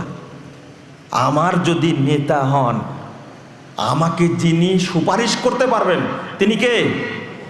মুহাম্মদুর রাসূলুল্লাহ সাল্লাল্লাহু আলাইহি সাল্লাম। এটা হলো রাজনৈতিক নেতা। আর একটা ধর্মীয় নেতা কেউ মুহাম্মদের নাম বলবে না, সব বলবে বিভিন্ন পীরের নাম বলবে, তাই না? লা হাওলা ওয়ালা কুওয়াতা ইল্লা বিল্লাহ। না, আপনার আমার মুক্তির যিনি মানদণ্ড তিনি হবেন আমার নেতা মুহাম্মদুর রাসূলুল্লাহ সাল্লাল্লাহু আলাইহি সাল্লাম। আল্লাহ বলছেন, ইয়াউমা নাদউ কুল্লা উনাসিন বিইমামিন, কাল কিয়ামতের মাঠে আমি প্রত্যেককে তার ইমাম সহ ডাকবো। আল্লাহ বলছেন ৭১ নম্বর আয়াত সূরা বানী ইসরাঈল। এই আয়াতের অনুবাদ ও অর্থ করতে যে ইমাম ইবনে কাসির রাহিমাহুল্লাহ তিনি বলছেন, ফাহাদা আকবারু শারাফিল লিআসহাবিল হাদিস লিআন্না ইমামাহুমুন নাবিয়্যু সাল্লাল্লাহু আলাইহি ওয়াসাল্লাম। এই আয়াতের মধ্যে সবচেয়ে বড় মর্যাদা রয়েছে আহলুল হাদিসদের জন্য, কারণ কাল কিয়ামতের মাঠে তাদের একমাত্র ইমাম হবেন মুহাম্মদুর রাসূলুল্লাহ সাল্লাল্লাহু আলাইহি ওয়াসাল্লাম। আহলে হাদিসরা অন্য কাউকে ইমাম মানে? কাকে মানে ইমাম? মুহাম্মদ সাল্লাল্লাহু আলাইহি ওয়াসাল্লামকে। দুর্ভাগ্য, 3টা প্রশ্ন করা হবে, এই 3টা প্রশ্ন নিয়ে আপনার কোনো চিন্তা নাই, মাথা ব্যথাও নাই, ভাবনাও নাই, চর্চাও নাই। আপনার চর্চা কি নিয়ে? চাষটলে বসেন 2 দল নিয়ে। আগে আওয়ামী লীগই ভালো ছিল, হাসিনাই ভালো ছিল, তারেক রহমান কি করছে, তেল নাই দেশে, গোটা দেশ তেলে হাহাকার, আলোচনা হয় না? হ্যাঁ, আগেরটাই তো ভালো ছিল, বলতেই থাকছে। এটা কি তার আলোচনার বিষয়? হ্যাঁ, নিজের সন্তান নিজের বউকে ঠিক রাখতে পারে না, ও আলোচনা করছে কার সম্পর্কে? লা হাওলা ওয়ালা কুওয়াতা ইল্লা বিল্লাহ। চলছে এই যে পর চর্চা। শোনেন, আমি এই কথাগুলো কেন বলে নিলাম, আমাদের মূল জায়গায় জ্ঞানের অভাব, তাই কথাগুলো বললাম। মূল জায়গায় একজন বলছে যে পৃথিবীতে ইরানের মতো এত ইসলামী শাসন ব্যবস্থা আর কোনো দেশে নাই। এটা আমার এই কান দিয়েও শুনছে, এই কান দিয়েও শুনছে। কথা বুঝতে পারলেন? ইরানের মানুষের মতো তাকওয়াশীল পরহেজগার মানুষ নাই সারা পৃথিবীতে। আরেকটা ভাষা বলছে, ইরানের মানুষ সৌদি আরবের মানুষের চেয়েও বেশি উত্তম, বেশি ভালো। উত্তমটা ভালো বলেছে। আমি বললাম যে বাহ, ইরান আর আমেরিকার যুদ্ধ লেগে অনেক ভালোই হয়েছে আপনাদের জন্য। আগে জেনে নেন, আগে জেনে নেবেন, তারপরে গালি দিবেন আমাকে। যদি কাপড় পরে গালি দিতে বিরক্ত হন তো খুলে গালি দিবেন, কোনো সমস্যা নাই, এটা অনুমতি দিলাম আপনাকে। তবে কি শোনেন, আমার কাজই তো এটা। গালিকে গুরুত্ব দিইনি, পরোয়াও করি না। তবে কাল কিয়ামতের মাঠে আপনার সাথে আমার দেখা হবে, ইনশাআল্লাহ দেখা হবে। কারণ একই জায়গায় আপনাকেও যাওয়া লাগবে, আমাকেও কি যাওয়া লাগবে। ওই 3.5 হাত নিচে যাওয়াই লাগবে, কোনো মা নাই, সবাইকে যাওয়া লাগবে। দেখা হবে ইনশাআল্লাহ, দেখা হবে আপনার সাথে। গালি দেন, প্রথমেই বলে দেবেন যে মুজাফফর হল ইহুদিদের দালাল। আমি কয়েকদিন থেকে বলে আসছি একটা কথা, যে আমি যদি ইহুদির দালাল হই তাহলে আমার বউ তালাক। বুঝেননি? আমার বউ কি? আমি তো ঘোষণা করছি, আমি যদি ইহুদির দালাল হই আমার বউ তালাক। আমি বউকে যে কতবার তালাক দিলাম এই বলে, আমার বউ নাই। কিন্তু আপনি তো একবারও বললেন না আমাকে যে মুজাফফর যদি ইহুদির দালাল না হয় তাহলে আমার বউ তালাক। দেখি আপনার মাজায় কতটা সুতা আছে বলেন তো দেখি। এটা আপনি কি বুঝলেন কথা? বুঝেননি তাই না? আপনাকে তো বলা লাগবে। আমি যেমন ঘোষণা করলাম, আমি যদি ইহুদি খ্রিস্টান ইংরেজদের দালাল হই আমার বউ তালাক। আপনি একটু বলেন না কত সাহস আছে যে মুজাফফর বিন মোহসিন যদি ইহুদি খ্রিস্টান দালাল না হয় তাহলে আমার বউ তালাক। বলেন তো দেখি আপনি। ফেসবুকে লিখে আমাকে বলা লাগবে না, নাহলে আমাকে মেসেজ দিন, আমি বলছি, তাহলে আমি না কনফার্ম হবো দালাল, তাই না? এখন পর্যন্ত কেউ বললো না। চলেন যে বিষয়টা বলছিলাম, ইরানে যারা অবস্থান করছে, ইরানে যারা অবস্থান করছে এখন, এরা হলো রাফেজি শিয়া। কি শিয়া? রাফেজি শিয়া। এটাকে জেনে নেন। তাদের কেতাবপত্র আছে আমার কাছে, কেতাবপত্র দিকে দিয়ে আমি বলছি, শুনেন। রাফেজি শিয়া 1 নম্বর। রাফেজি শিয়া কারা? যারা আলী রাদিয়াল্লাহু আনহুকে শুধু খলিফা মানে, আবু বকর, ওমর, ওসমান এই 3 খলিফাকে তারা মানে না, বরং 4 জন বাদ দিয়ে সমস্ত সাহাবীকে তারা কাফের বলে, তাবেদেরকে কাফের বলে, তাবেদেরকে কাফের বলে, মুহাদ্দিস উলামা ইকরামকে কাফের বলে। যারা সুন্নি মুসলিম তারা তাদেরকে কাফের বলে, তাদের রক্তকে হালাল মনে করে। 2, ইরানের এই যে খোমেনি মারা গেল, এর নাম কি বলেন তো দেখি? Ayatollah Khomeini. আপনি বললেন এ হলো আয়াতুশ শয়তান। থামেন, আগে কেন নামটা বলে নিলাম? এই খোমেনি আস্তাগফিরুল্লাহ আস্তাগফিরুল্লাহ নিজের বইয়ে লিখছে। কি লিখছে জানেন? এটা আপনাদের জানা নাই, জানেন।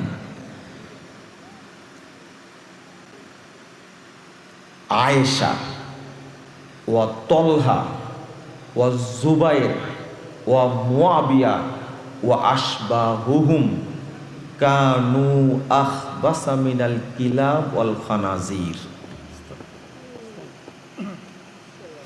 আয়েশা, তলহা, জুবাইর নামগুলো শোনেননি আপনারা?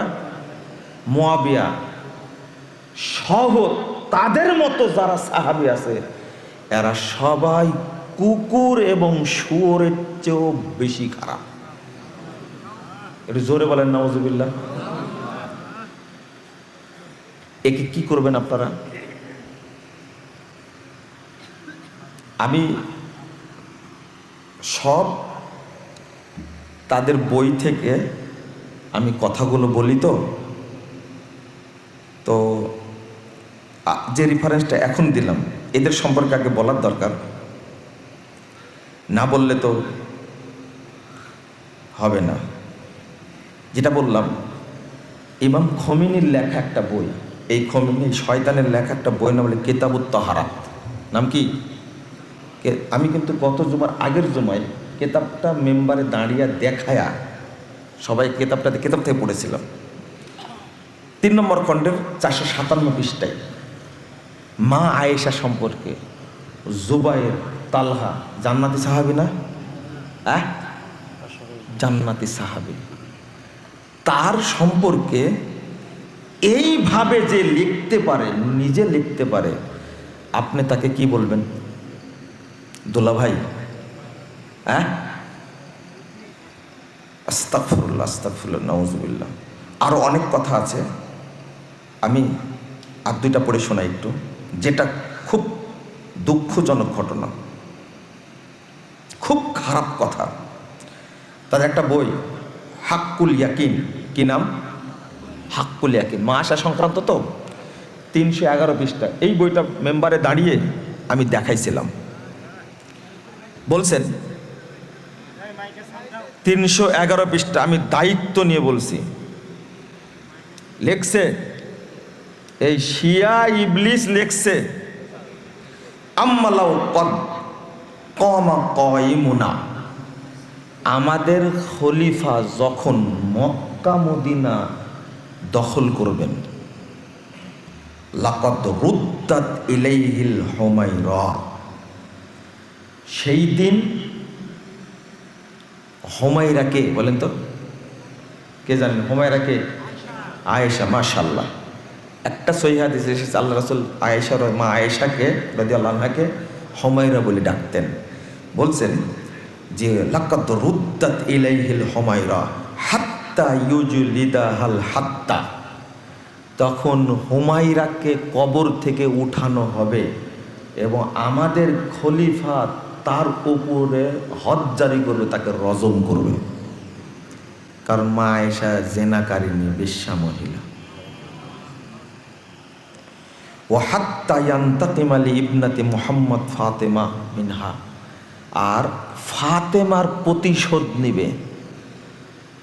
আপনারা চাচ্ছেন মনে মনে যে ইরান যেন মক্কা মদিনাকে দখল করে নেয়, তাই না? দখল করে কি করবে? মা আয়েশাকে কবর থেকে উঠাবে, এটা তো চান আপনারা। এবং মা আয়েশাকে হাজার কোটি কোটি মানুষের সামনে তাকে পাথর মেরে হত্যা করা হবে। আবার তাদের ইমাম ইবলিস এইটা প্রয়োগ করেছে, যে মা আয়েশা সম্পর্কে আল্লাহ রাব্বুল আলামিন সূরা নূরের 11 আয়াত থেকে নিয়ে 20 আয়াত পর্যন্ত একটানা 10টা আয়াত নাজিল করেছেন। মা আয়েশা সম্পর্কে রাদিয়াল্লাহু আনহা আল্লাহ নবী বলছেন, আয়েশা জাওজাতি ফিদ দুনিয়া ওয়া ফিল জান্নাহ, আয়েশা দুনিয়াতেও আমার স্ত্রী, জান্নাতেও আমার স্ত্রী। সুবহানাল্লাহ। মা আয়েশার কত মর্যাদা বর্ণনা করেছেন। সেই মা আয়েশাকে যারা বেশ্যা মহিলা বলে, আপনারা তাকে দুলাভাই বলেন, ইসলামের খলিফা বলেন, তাই না? আরে যুদ্ধ পরে যুদ্ধ পরে আগে তাদের অবস্থাটা শোনেন।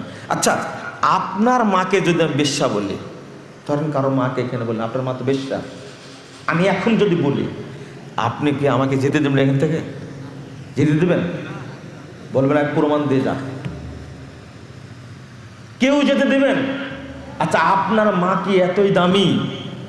আপনার মা কি সবার মা? আপনার মা আপনার ভাই বোনের মা, তাই না? আপনার মা কি সাহাবী?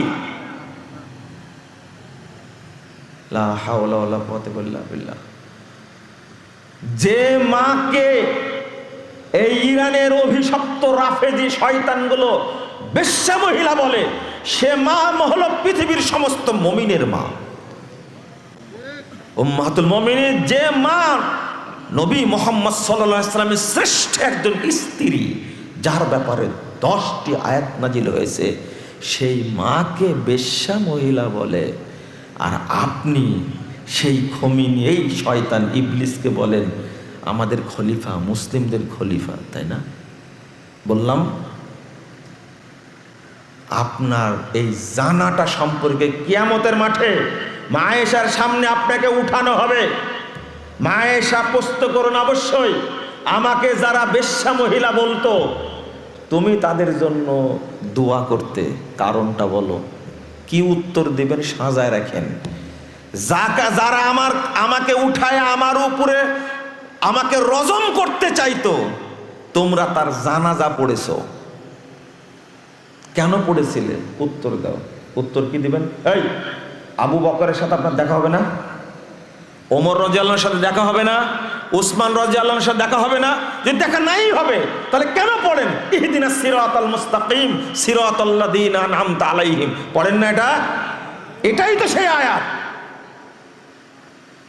আবু বকর, ওমর, উসমান সাহাবায়ে কেরাম, নবীজন, তাদের সাথে আমাদের সাক্ষাৎ হবে ইনশাআল্লাহ, তাদের সাথে জান্নাতে থাকবে ইনশাআল্লাহ। যারা আবু বকরকে কাফের বলে, ওমরকে কাফের বলে, ওরা ইসলাম গ্রহণ করে কি করে? ভিডিও দেখছেন না? কি বলছে? আশহাদু আল্লা ইলাহা ইল্লাল্লাহ ওয়া আশহাদু আন্না আবা বকর ওয়া উমর ওয়া উসমান ওয়া আয়েশা ওয়া হাফসা ফিন্নার। আমি আরো সাক্ষ্য দিচ্ছি যে আবু বকর, ওমর, উসমান এবং আয়েশা, তলহা, হাফসা এরা সবাই জাহান্নামী। আমাদের সবচেয়ে হাদিসের সর্বশ্রেষ্ঠ কিতাব কি বলেন তো? হাদিসের সবচেয়ে শ্রেষ্ঠ কিতাব কোনটা বলেন? জোরে বলেন। সহিহ বুখারী, তাই না? শিয়াদের সর্বশ্রেষ্ঠ কিতাবের নাম হলো আল কাফি। কি নাম? আল কাফি। তো শোনাই দিই আপনাদেরকে, যখন আসছেন শুনে যান। আল কাফি 8 নম্বর খণ্ডের 125 পৃষ্ঠা। তাদের একজন ইমাম বলছে, এই ইমাম, এই শয়তান হলো মুসা ইবনে জাফর আল কাজেম। লাম্মা সুইলা আন আবি বকর ওয়া উমর, যখন তাদের ইমামকে জিজ্ঞেস করা হলো আবু বকর আর উমর সম্পর্কে, হুমাল আল কাফেরান, দুইজনাই কাফের। বলেন একটু নাউজুবিল্লাহ, অন্তত বলেন আস্তাগফিরুল্লাহ। কাফের বললে আবু বকর উমরকে, খুশি হয়ে গেলেন আপনারা? তাদের সর্বশ্রেষ্ঠ হাদিসের কিতাব আল কাফির 8 নম্বর 125 পৃষ্ঠা। এরপরে কি বলছেন? আলাইহিমা লানাতুল্লাহি ওয়াল মালাইকাতি ওয়ান নাসি আজমাইন, এই দুইজনের উপরে আল্লাহর পক্ষ থেকে, ফেরেশতাদের পক্ষ থেকে, সমস্ত মানুষের পক্ষ থেকে লানত বর্ষণ হোক। নাউজুবিল্লাহ, আস্তাগফিরুল্লাহ। আবু বকর এবং ওমরকে এইভাবে যদি গালি দেয়, কাফের বলে ডাইরেক্ট, আপনি কি বলবেন তাদেরকে? কানা আইম্মাতু আহলিল বাইত, আল কাফি, তাদের হাদিসের কিতাব 3 নম্বর খণ্ডে 342 পৃষ্ঠায় লেখছে কি জানেন? তাদের ইমামরা ইয়ালআনুনা আদা আল্লাহ ফিস সালাওয়াত ওয়া ফি আদবারিস সালাওয়াত। আস্তাগফিরুল্লাহ। শিয়ারা সালাতের মধ্যে এবং সালাতের বাইরে সমস্ত সাহাবীদের উপরে লানত বর্ষণ করে। সালাতের মধ্যে এবং কি সালাতের পরে, সালাতের পরে কাদেরকে লানত বর্ষণ করে পরে ব্যাখ্যা দিচ্ছে। ওয়া হুয়া ইয়ালআনু ফি দুবুরি কুল্লি মাকতুবাতিন আরবাতাম মিন রিজাল ওয়া আরবাম মিনান নিসা। 4 জন পুরুষকে লানত করে, 4 জন মহিলা। 4 জন পুরুষকে কে? আবু বকর ওয়া ওমর ওয়া উসমান ওয়া মুআবিয়া। নাউযুবিল্লাহ, আস্তাগফিরুল্লাহ, আস্তাগফিরুল্লাহ। আর 4 জন মহিলাকে কে? আয়েশা ওয়া হাফসা ওয়া হিন্দুন ওয়া উম্মুল হাকাম উখত মুআবিয়া, মুআবিয়া রাদিয়াল্লাহু আনহার বোন। এই 4 জন মহিলার উপরে তারা লানত করে সালাতে এবং সালাতের বাইরে। এবার আপনারা বলেন, তাদের সম্পর্কে না জেনে আমরা কিভাবে তাদেরকে সম্মান দিচ্ছি, কথা বলছি, তাদের কিতাব থেকে পড়ে দেখাচ্ছি। আর একটা শোনেন, এটাই শেষ, আর বলবো না। সেটা হলো, তাদের ইমামকে জিজ্ঞেস করছে, বিহারুল আনোয়ার একটা বইয়ের নাম, বইটা 110 খণ্ডে, 30 নম্বর খণ্ডের 381 পৃষ্ঠায় বলছে, আখবিরনি তুখবিরনি আন হাদাইনের রজুলাইন। ওদের ইমামকে বলছে, আপনি এই 2 ব্যক্তি সম্পর্কে আমাকে জানান। আন আবি বকর ও ওমর, ওমর এবং আবু বকর সম্পর্কে আপনি কি বলবেন? ফাকালা, তাদের ইমাম বলছেন, কাফেরানে, 2 জনাই কাফের। কাফেরুন মান আহাব্বাহুমা, শুধু ওরা 2 জন না, এই 2 জনকে যারা ভালোবাসে তারাও কাফের। আপনাকে আমি বলছি কাফের, আর আপনি আমাকে বলছেন দুলা ভাই, তাই না? খুব সুন্দর ব্যাপার না, মজার ব্যাপার না? আপনি মনে বুঝেননি, তাই না? শোনেন, একই পৃষ্ঠায় কি বলছে জানেন? লা গফারাল্লাহু লাহুমা ওয়ালা রহিমাহুমা। ওদের ইমাম এই শয়তান বলছে, আবু বকর উমরকে যেন ক্ষমা না করে, তাদের উপরে যেন আল্লাহ রহম না করে। কাফেরানে, এরা 2 জনই কাফের। কাফেরুন মান তাওয়াল্লাহুমা, যারা এই 2 জনকে খলিফা মানে তারাও কাফের। তাদের দৃষ্টিতে আমরা কি? জোরে বলেন, আমরা কি? এখন দুলা ভাই বলেন, যান সবার জানাজা পড়েন, জানাজা পড়েন। রাগ করবেন না, রাগ করবেন না, জানতে হবে, জানতে হবে আগে। আমি তথ্যগুলো যেগুলো বললাম, যদি মায়ের বেটা হন, কেউ যদি সমালোচনা করতে চান, আমার কাছে যাবেন, আপনাকে শরবত করে খাওয়াই দেব। প্রয়োজনে খমিনির পায়খানা সংগ্রহ করবো আপনাকে খাওয়ানোর জন্য। আপনি এত বড় শিয়াদের দালাল হলেন কেমনে? আপনি বলছেন যে মক্কা মদিনাকে উদ্ধার করে সৌদি আরব থেকে মুক্ত করা লাগবে। আপনি চিনেন এই রাফেজি শিয়ারা? গতদিনে বলেছি, রাফেজি শিয়াদের ইতিহাস আপনি জানেন না, এই এখনকার ইতিহাস। সিরিয়ায় 2 শয়তান ছিল শাসক, এটা নুসাইরি শিয়া, একটা হাফেজ আল আসাদ আর তার বেটা ছিল বাশার আল আসাদ। এই 2 শয়তান সিরিয়াতে 53 বছরে 40 লক্ষ মানুষকে হত্যা করেছে। এই 2 খমিনি। আপনি সেদিন কোথায় গিয়েছিলেন? 53 বছর পরে সিরিয়ার এই বাশার আসাদকে জনগণ তাড়ায়া ও এখন আশ্রয় নিয়েছে কোথায়? রাশিয়াতে। রাশিয়াতে আশ্রয় নিয়েছে এই শয়তান। আপনি বাশারকে চিনতেন না, চিনবেন কি করে? বাংলাদেশের সমস্ত হুজুর যারা আছে, ইসলামী দলগুলো সব ইরান থেকে প্রশিক্ষণ প্রাপ্ত। তারা ইরান সম্পর্কে ভালো পজিটিভটা বলে। কই, আমরা তো কোনোদিন বলিনি। ও মুজাফফরের সব কথাই ভালো লাগে, কিন্তু ইরান সম্পর্কে যেটা বলে সেটা ভালো লাগে না। মুজাফফর সব দলিল ভিত্তিক কথা বলে, কিন্তু শিয়াদের সম্পর্কে যেটা বলে এটা মুজাফফর ঠিক বলে না। ও জাতে মাতাল তালে ঠিক তুমি, তাই না? আমি এই বিষয়ে কিছু না জেনেই কথা বলছি। আরে বেকুব, আমি দায়িত্ব নিব কেন? আমি তাদের বই থেকে কথা বলছি, একটাও শোনা কথা বলবো না। এই মুজাফফর ওই জিনিস না। মুজাফফর ওই জাতি না। কারো শোনা কথা বলবো, প্রমাণ যতক্ষণ হাতে না আসবে, খুঁজতে খুঁজতে একটা বই খুঁজে বের করেছি আমি 19 বছর পরে। আমি সেই মুজাফফর, 19 বছর সময় লাগছে আমার একটা বই খুঁজে বের করতে, তারপরে দলিল পেয়েছি। আল্লাহর কসম করে বলছি। আর আপনি আমাকে কই, আপনি আসেন না কেন আমার কাছে? আসেন, সারা পৃথিবী চ্যালেঞ্জ, শিয়াদের বিরুদ্ধে কথা বলছি।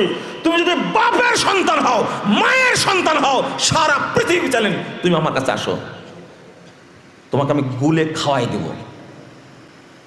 যেটা বলছিলাম ইতিহাস, কোথায় গেছিলে তখন? এই 2 খমিনি। আচ্ছা, ইরানে কি সুন্নি ছিল না? 1.5 কোটি সুন্নি মুসলিমকে হত্যা করেছে। আরে কুকুরের নাম রাখে আবু বকর, কুকুরের নাম, শুয়োরের নাম রাখে উমর। আপনি কি জানেন এটা? এই শুয়োরগুলো, এই অরিজিনাল শয়তান, যাকে নাম দিয়েছেন আয়াতুশ শয়তান, একদিনে 40,000 হাজি হত্যা করেছে এই শিয়ারা। মক্কা 3 মাস বন্ধ ছিল, সালাত না পড়ে এই শিয়ারা কাজ করেছে। 22 বছর হাজারে আসওয়াদ তারা দখল করে রেখেছিল। কে বলবে? ইমাম আবু হানিফা, গত জুমায় খুতবায় বলেছি দারুল হুদাতে, বই দেখায়া, বইটা এখনো গাড়ির মধ্যে আছে, বইটা এখন গাড়ির মধ্যে আছে। ইমাম আবু হানিফার কবর। আরে ভাই 17 সালের কথা বলছি, 17 সালের কথা বলছি, যখন বাগদাদের খলিফা হয় সুলতান আব্বাস এই শয়তান, তার দাদা ছিল ইসমাইল। দাদা ইসমাইল করলো কি, আবু হানিফার কবর থেকে হাড় হুড্ডি বের করে ফেলে দিল, দিয়ে ওখানে কুকুর মাটি দিল। কি মাটি দিল? কুকুর। ওর নাতি আব্বাস, এই শয়তান যখন খলিফা হলো, তখন কি করলো? আবু হানিফার কবরটাকে বাথরুম বানায় দিল। 2টা গাধা দান করে দিল বাজারের উপরে বাঁধে রাখার জন্য। যারা পায়খানা করতে যাবে আবু হানিফার কবরে, তারা যেন গাধার পিঠে চড়ে যায়। ইমাম আবু হানিফা কত বড় ইমাম, সেই ইমামকে সহ্য করেনি তারা। তাদের নিজের বই লেখছে, হাই হাই, কি বলে, আল আনোয়ারুন নুমানিয়া বইয়ের মধ্যে 2য় খণ্ডের, এই গতদিনে পড়ে শুনেছি দারুল হুদাতে, খুতবায় দাঁড়ায় বই দেখায় পড়াশোনা করছে। শুধু তাই না, আমি আপনাদের বলতে চাচ্ছি, ইয়ামানে 20 লক্ষ মানুষকে হত্যা করেছে এই 2 শয়তান। আপনি এইগুলো দেখলেন না? আহারে, ইরানে মেরে শেষ করে দিচ্ছে, খুব খুব কাঁদছেন আপনি।